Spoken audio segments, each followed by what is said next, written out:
My name is Daniel Berardi and I'm here to present how HR management functions contribute towards a stable workforce. At the moment I'm a guest services manager at the St. Giles Hotel in central London, and my next step, hopefully as soon as I finish this university degree, will be to move on to assistant front office manager, and then from there front office manager, and carry on to hopefully in the next 10 years I will be a room division manager.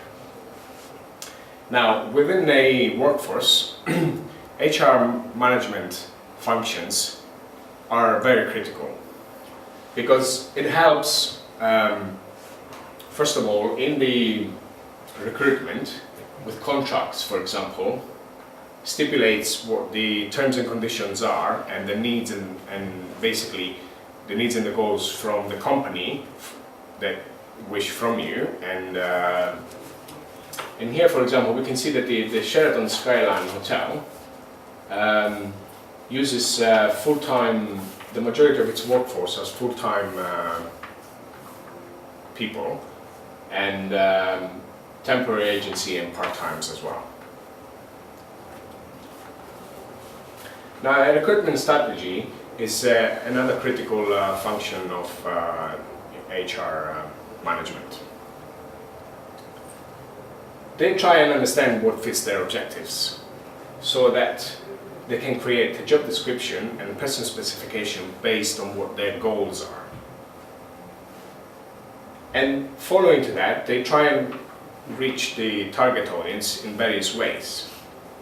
One of the most used ways of reaching a target audience is via their own websites, and research shows that it's mostly used for every other company. The other point is how do you select a candidate? Well, HR usually selects candidates through the application of CVs and forms, and then via interviews, and basically they select the best candidates for the right job via the interview. Now, there should be a structure where the HR function involves and includes the evaluation of how this process really happened and whether this process has really worked. So it is really important to evaluate the strategy at this recruitment strategy to understand whether it is worth it carrying on with this strategy, or maybe it needs some changings or not. Within a work career, everybody comes with some skills, but not everyone does have all the skills necessary to progress and be the best he can be.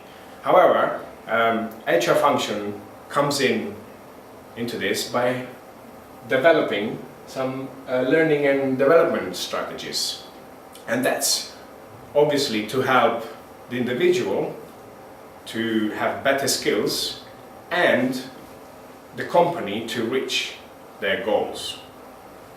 So basically they identify and analyze their needs on learning and developments, but they should really do it for the whole organization, so on team level, on individual level, and on organizational level.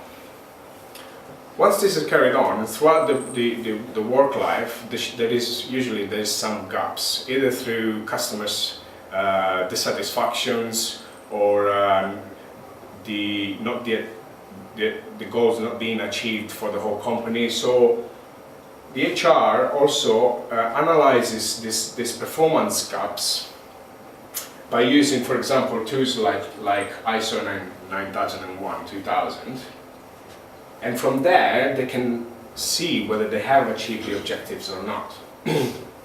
Now, once they analyze these gaps, they also need to understand what is the cause of these gaps.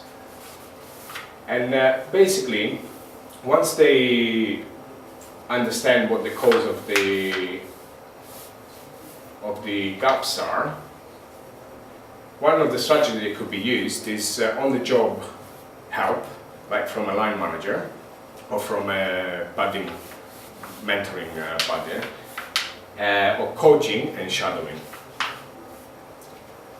Throughout this process there is a cost involved. It costs money to understand how a company's objectives are. So does this strategy justify the benefit? It just needs to be measured, really. The next strategy that the HR function, management function deals with is performance management. Basically what they do is they manage the performance of people. And but they have to have clear organization visions and objectives. They have to set smart objectives which are achievable, measurable, attainable, and on a timeline, basically. There is ways of measuring performance with, for example, the balanced scorecard. But it also needs to have a continuous review and following the appraisal, because an employee or the workforce cannot understand how good they are once they understand where they're going bad. Like if there is any problem or issue, it can be dealt with in the performance appraisal. Now, when the performance appraisal becomes a positive one, there should be some rewards and suggestions strategies. If the performance is a negative performance, the HR function comes in to understand the root and therefore move back again into the learning and development plan, setting again the SMART objectives. Change management. Now everybody goes through change in life. Some people go through change because they have to move houses, some people go through change because their managers changed and they have another management. So basically, one of the strategies that could help is to plan and basically recognize the opportunities. For example, for a system change, the company should communicate their vision beforehand. And most importantly, they need to account for human and social factors affecting the change, because people sometimes are scared. They're unsure what it's going to entail. So this needs to be accounted for. And it needs to be emphasized to gain support, to create a team so they're all unified for the change. And once this change has happened, it needs to be maintained and incorporated into the company culture. So therefore recognize and reward this stuff that have contributed to the change, and carry on with improvement.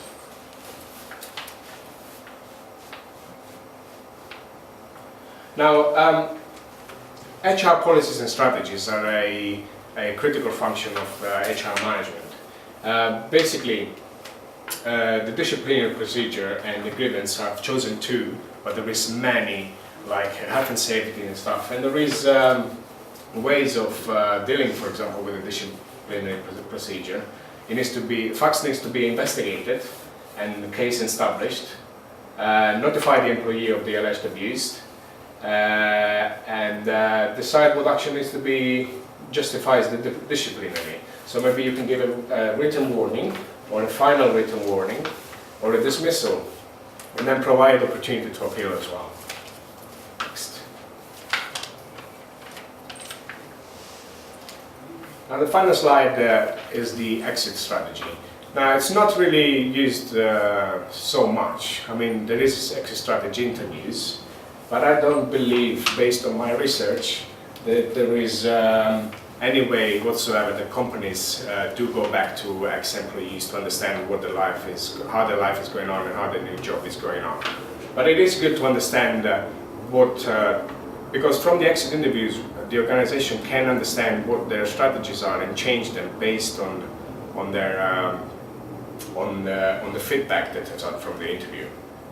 So as we've seen, the HR function basically entails the planning and implementing and managing recruitment and selection processes. And basically this is done to achieve an equilibrium between the organizations and the individual for the goals. Thank you for listening.